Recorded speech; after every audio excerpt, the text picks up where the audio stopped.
Middle east में जंग के बादल गहराने लगे हैं। अमेरिका और ईरान के बीच जंग तय मानी जा रही है। अमेरिका ने अलर्ट जारी कर दिया है, साफ कह दिया है कि ईरान के करीब से भी उसके कोई शिप ना निकले। ये आदेश भी दिए हैं कि हॉर्मुज जलडमरू मध्य से निकलने वाले अमेरिकी मर्चेंट नेवी के शिप ओमान की सीमा का इस्तेमाल करें।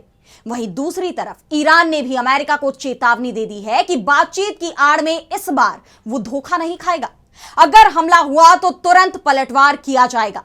खामेनेई ने सेना को तैयार रहने के आदेश दे दिए हैं और यह भी साफ कर दिया है कि अगर जंग हुई तो मिडिल ईस्ट में अमेरिका का कोई भी सैन्य अड्डा सुरक्षित नहीं रहेगा। ऐसे में अमेरिका के किन सैन्य अड्डों पर हमला कर सकता है ईरान और क्या है ईरान की ताकत, इसी पर आज हम अपनी स्पेशल रिपोर्ट में करेंगे बात। नमस्कार, मैं आराधना।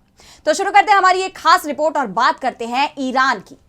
तो अमेरिका और ईरान में अगर जंग होती है तो एक बात तो साफ है कि ईरान की मिसाइलें सबसे ज्यादा तबाही इजराइल में मचाएंगी, क्योंकि जंग में इजराइल भी अमेरिका के साथ मिलकर लड़ेगा और इसीलिए उसका नुकसान भी सबसे ज्यादा होगा। लेकिन अमेरिका भी नुकसान से बच नहीं पाएगा।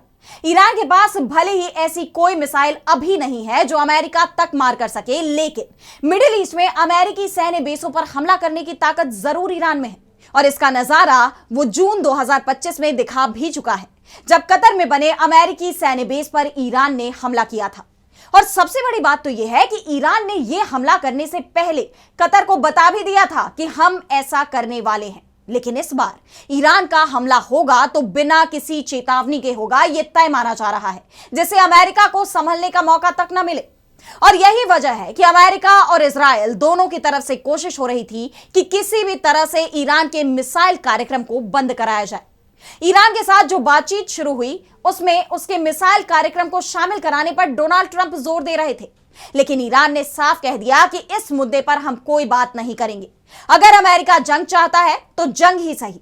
और इसके बाद अमेरिका को झुकना पड़ा और जंग होती है तो उस समय भी अमेरिका को ईरान की मिसाइलों के सामने झुकना पड़ सकता है।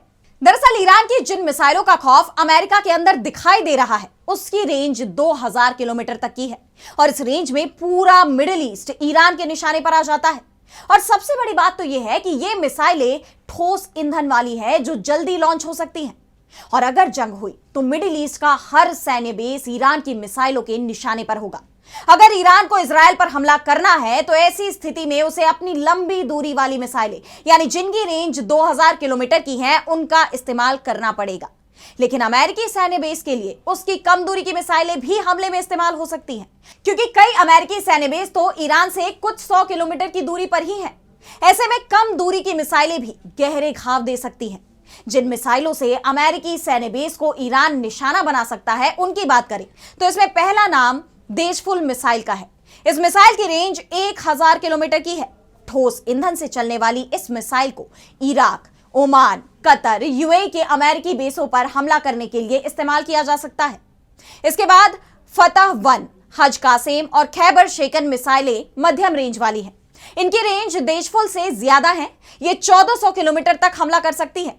यानी इन मिसाइलों की मदद से ईरान सऊदी अरब और संयुक्त अरब अमीरात यानी यूएई में कहीं भी हमला कर सकता है। फतह-1 को हाइपरसोनिक मिसाइल कहा जाता है और इन मिसाइलों को रोकना आधुनिक एयर डिफेंस सिस्टम के लिए भी आसान नहीं है। ये किसी भी मिसाइल रक्षा प्रणाली को आसानी से चकमा दे सकती है। इसके बाद इस सूची में नाम आता है हज कासेम और खैबर शेकन का। तो ये दोनों ही मिसाइलें बेहद उन्नत तकनीक वाली हैं, जो पिन पॉइंट हमले के लिए डिजाइन की गई हैं। अगर भारी संख्या में इन मिसाइलों से एक साथ हमला किया जाए तो तबाही मच जाती है। इसके बाद नाम आता है इमाद और गदर-1 मिसाइल का। तो ये और भी एडवांस मिसाइलें हैं जिनकी रेंज 1700 किलोमीटर है, जिसमें गदर-1 के लिए कहा जाता है कि ये 1950 किलोमीटर तक मार कर सकती है, जिसके चलते ये इजराइल के अंदर तक और जॉर्डन के दूर दराज के क्षेत्रों में भी हमला कर सकती है। इस वक्त अमेरिका के सबसे ज्यादा लड़ाकू विमान जॉर्डन में ही तैनात है। ऐसे में जंग के दौरान जॉर्डन के एयरबेसों पर ईरान गदर-1 मिसाइल से हमला कर सकता है। गदर-1 भी तरल ईंधन वाली है और भारी वॉरहेड ले जा सकती है, जो इसे और भी घातक बनाती है। ये मिसाइलें ईरान के मध्यम दूरी बैलिस्टिक प्रोग्राम का मुख्य हिस्सा हैं। अब इमाद मिसाइल की बात करें तो इसे शहाब-3 का बेहतर वर्जन माना जाता है, जिसमें बेहतर सटीकता और मार्गदर्शन प्रणाली लगी हुई है। इसके चलते ये अपने टारगेट से भटकती नहीं है। यह मिसाइल 1700 किलोमीटर तक मार कर सकती है। इसलिए जून में हुई जंग में ईरान ने इसका इस्तेमाल इजराइल के खिलाफ किया था। वहीं खुर्रमशहर 4 और सेजिल मिसाइलों को ईरान की सबसे आधुनिक मिसाइलों में गिना जाता है। इन मिसाइलों की रेंज 2000 किलोमीटर है। ये 1500 से 1800 किलो का वॉरहेड ले जाने में सक्षम है। और हाल ही में खबर आई थी कि ईरान ने अपनी पहाड़ी रेंज में खुर्रमशहर 4 मिसाइल की तैनाती की है। यह मिसाइल भूमिगत मिसाइल सिटी में रखी जाती है। इसके अलावा सेजिल मिसाइल को भी ईरान गेम चेंजर मिसाइल कहता है।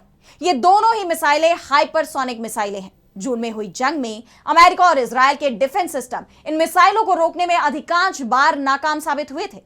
और सबसे बड़ी बात तो यह है कि ये मिसाइल हाइपरसोनिक होने के साथ साथ मैन्यूवरेबल भी है, जिसके चलते इन्हें ट्रैक करना बेहद मुश्किल हो जाता है। यह मिसाइल पूरे मिडिल ईस्ट को कवर कर सकती है। सेजिल मिसाइल 2 चरण वाली ठोस ईंधन मिसाइल है जो तेजी से लॉन्च हो सकती है। यह मिसाइलें ईरान की रक्षा के लिए बेहद महत्वपूर्ण है, जो अमेरिका और इजराइल के ठिकानों को खतरा पैदा कर सकती है। यह बात हो गई ईरान की उन मिसाइलों की जो उसके तरकश में है, जिनका इस्तेमाल जंग के दौरान वो करेगा, यह तय माना जा रहा है। ऐसे में इन मिसाइलों की रेंज में अमेरिका के कौन कौन से सैन्य बेस आ रहे हैं, उसके बारे में भी अब जान लेते हैं। और सबसे पहले हम बात करते हैं कतर में बने अल उदैद एयरबेस की।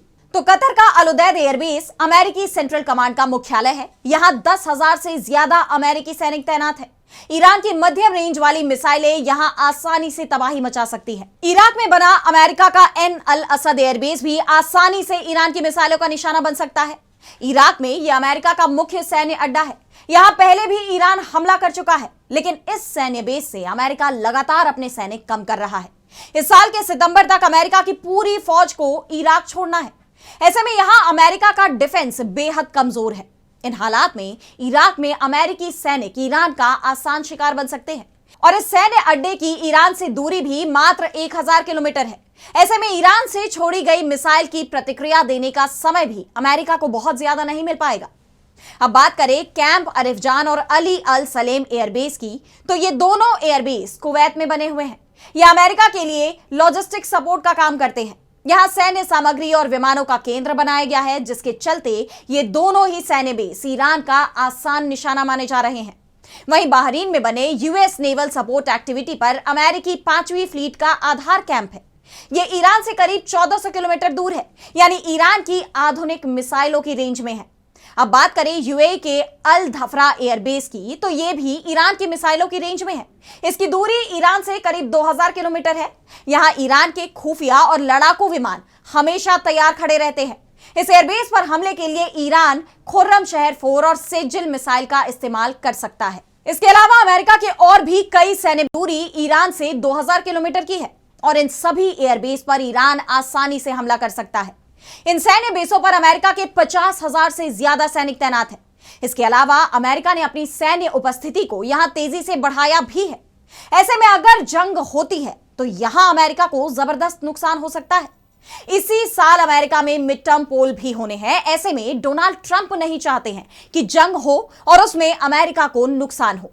अगर बड़ी संख्या में अमेरिकी सैनिकों की जान चली गई तो फिर ट्रंप की रिपब्लिकन पार्टी, जो पहले से ही मुसीबत में दिख रही है, उसे इस चुनाव में बड़ी हार मिल सकती है। फिलहाल कैसी लगी आपको ये स्पेशल रिपोर्ट, हमें कमेंट सेक्शन में बताइए। लेकिन इसी के साथ अब मुझे दीजिए इजाजत और देश दुनिया की तमाम बड़ी खबरों के लिए आप देखते रहिए टीवी लाइव। नमस्कार।